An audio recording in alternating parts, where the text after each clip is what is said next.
মা, যেভাবে হোক আমি তোমাকে এই বেমারের থেকে ভালো করবই। তুমি কোনো চিন্তা করো না মা।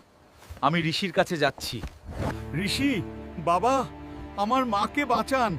আমার মা খুবই অসুস্থ। হাল্ক, তোমার মাকে বাঁচানোর একটা উপায় আছে।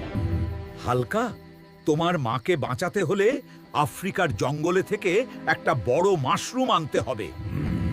ঠিক আছে ঋষি বাবা, আমি যেভাবে হোক আফ্রিকার জঙ্গলে থেকে আমি মাশরুম আনবো। হে আমার দর্শকরা, আমার মাকে বাঁচাতে হলে আমার এই ভিডিওটাকে লাইক, কমেন্ট এবং শেয়ার করবেন। হেই পাকা টাকা ঘোড়া, তুমি আমাকে মাশরুম আনতে আফ্রিকার জঙ্গলে নিয়ে চলো। হাল্ক, আমরা আফ্রিকার জঙ্গল পেয়ে গেছি।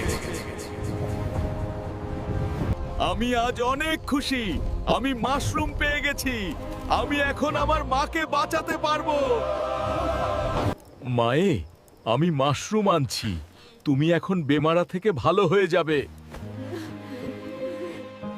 হালকা, আমি আজ অনেক খুশি। আমি বেমারের থেকে ভালো হয়েছি। তুমি অনেক দিন বেঁচে থাকো বাবা।